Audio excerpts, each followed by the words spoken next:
Alhamdulillah. Assalamualaikum Siti Zawati. Waalaikumsalam warahmatullahi wabarakatuh. Apa kabar Siti Zawati pagi ini? Ya, Alhamdulillah saya dan kru yang bertugas pada pagi ini dalam keadaan yang sehat walafiat. Alhamdulillah. Ya, Alhamdulillah ya. Dan kita mengharapkan agar cuaca di daerah Temburong pada pagi ini mengizinkan cerah ceria, mudah-mudahan ya. Ya.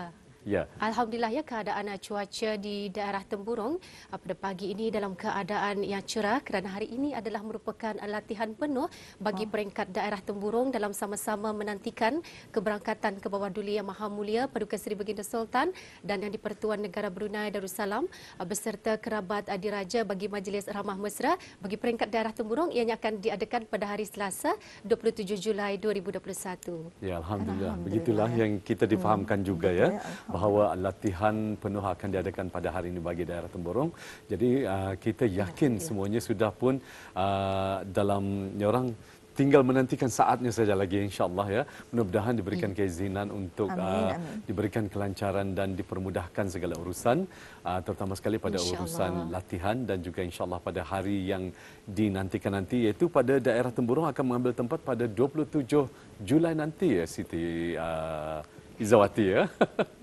Ya, Alhamdulillah bagi peringkat daerah Temburong yang diadakan pada hari Selasa 27 Julai 2021.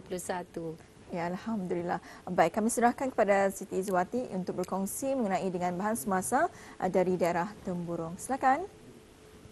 Ya, terima kasih Daud Iskandar dan Nur Intan. Bismillahirrahmanirrahim. Assalamualaikum warahmatullahi wabarakatuh. Selamat pagi dan salam sejahtera. Terima kasih Auda kerana kesetiaan habis kita menantikan siaran lintas langsung Rampai Pagi dari daerah Temburong. Alhamdulillah kita kongsikan sekali lagi keadaan cuaca di daerah Temburong pada pagi ini cerah dan apa yang kita harapkan apapun juga perancangan dan aktiviti yang akan bisa kita laksanakan pada hari ini mudah-mudahan akan dipermudahkan semuanya. Baiklah Auda, sebelum kita menyaksikan bahan yang telah pun disediakan, ingin kita maklumkan mengenai dengan beberapa acara dan kegiatan yang akan diadakan di daerah Temburong. Mula-mula ingin kita kongsikan mengenai dengan Majlis Ibadah Kurban Kementerian Hal Ehwal Ugama bagi tahun 1442 Hijrah bersamaan dengan 2021 Masihi akan diadakan pada hari ini, hari Sabtu 24 Julai 2021 bermula pada jam 8.30 pagi bertempat di Balai Ibadat Kampung Sibut Temburong, Negara Brunei Darussalam. Manakala di sebelah petang pula akan diadakan penyampaian sijil pengiktirafan label tenaga bagi bangunan-bangunan kerajaan dan komersial di daerah Temburong yang akan diadakan di kawasan Pantaran Jabatan Daerah Temburong.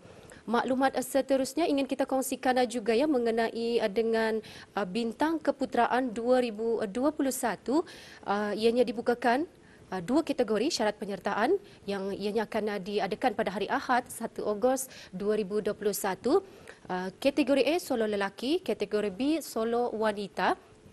Terbuka kepada warga dan penduduk negara Brunei Darussalam yang bermastautin di daerah Temburong sahaja berumur 13 tahun ke atas terbuka. Saringan akan dilakukan ya jika penyertaan melebihi 12 orang peserta. Peserta diminta menyertakan tajuk lagu seperti yang disenaraikan oleh pihak penganjur sewaktu menghantar borang penyertaan.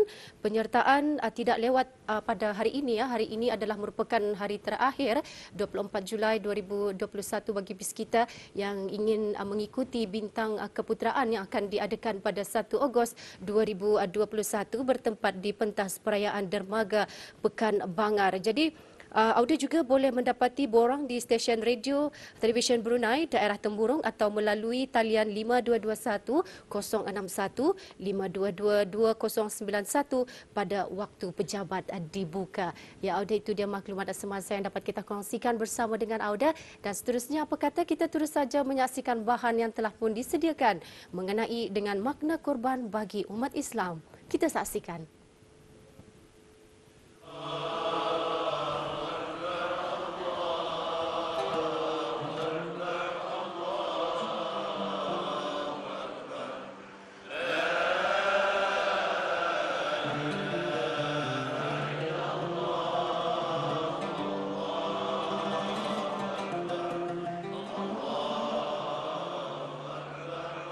Hari Raya Aidiladha atau Hari Raya Haji merupakan perayaan yang diraikan oleh umat Islam di seluruh dunia. Ia adalah perayaan terbesar di dalam Islam selain Aidilfitri yang disambut pada setiap 1 Syawal. Aidiladha disambut pada hari ke-10, 11, 12 dan 13 bulan Zulhijjah setiap tahun. Bermula dengan takbir pada 10 Zulhijjah diikuti dengan solat sunat Aidiladha serta khutbah di pagi 10 Zulhijjah. Sambutan diikuti dengan ibadah kurban.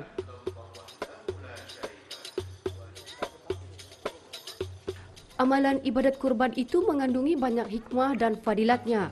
Antaranya memupuk semangat prihatin dan pemedulian terhadap masyarakat sesama Islam, khususnya golongan yang tidak berkemampuan, dengan memberikan daging korban tersebut kepada mereka serta sebagai tanda syukur kepada Allah Subhanahu Wa Taala terhadap nikmat yang diberikannya kepada kita.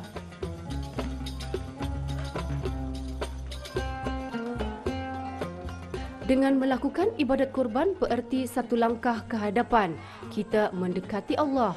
Binatang yang disembelih semata-mata kerana Allah, kerana menjunjung perintah dan mengharapkan redanya. Tidak ada perbuatan yang paling disukai Allah pada hari raya Aidiladha selain kurban. Sesungguhnya orang yang berkurban dengan tulus akan datang pada hari kiamat dengan berkeenderaan haiwan kurbannya dengan tanduk dan badannya itu melangkah menuju syurga. Sesungguhnya darah kurban yang mengalir itu akan lebih cepat sampai kepada Allah Subhanahu Wa Taala daripada jatuh ke bumi. Maka sucikanlah dirimu dengan kurban.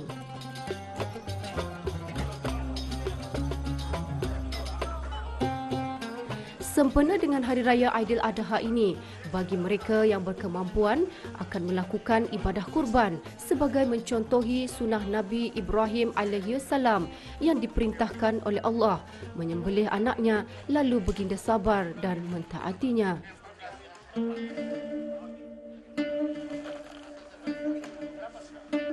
Bismillahirrahmanirrahim. Alhamdulillahirabbil alamin wassalatu wassalamu ala asyrafil anbiya'i wal mursalin sayyidina Maulana Muhammad wa ala alihi wa sahbihi wasallam.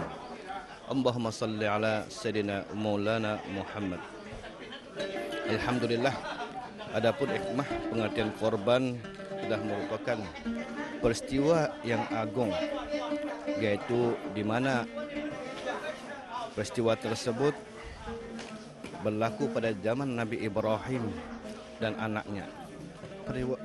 Peristiwa tersebut adalah merupakan salah satu peristiwa yang memperlihatkan ketaatan Nabi Ibrahim kepada Allah Subhanahu Wa Taala apabila diwahyukan oleh Allah untuk mengorbankan anaknya Nabi Ismail. Peristiwa itu berlaku apabila Nabi Ibrahim bermimpi bahawa Allah Subhanahu Wa Taala menyuruh beliau Nabi Ibrahim untuk menyembelih anaknya Nabi Ismail. Jelaslah di sini menunjukkan betapa ketaatan Nabi Ibrahim alaihissalam untuk melakukan apa yang diperintahkan oleh Allah Subhanahu Wa Taala, dan inilah seharusnya yang kita ambil iktibar dalam kita mengerjakan apa yang diperintahkan oleh Allah Subhanahu Wa Taala. Sehubungan dengan itu, Majlis Ibadah Kurban mantan penuntut-penuntut Hostel Maktab Sultan Haji Omar Ali Saifuddin bagi tahun 1442 Hijrah bersamaan dengan 2021 Masihi telah pun diadakan bertempat di Masjid Utama Muhammad Saleh Pekanbanger. Dengan adanya Majlis Ibadah Kurban ini memberikan peluang keemasan, mengakrabkan lagi persahabatan dan hubungan silaturahim mereka yang sudah pun terjalin sejak 50 hingga 60 tahun yang lalu. Ini adalah merupakan salah satu kegiatan tahunan mereka.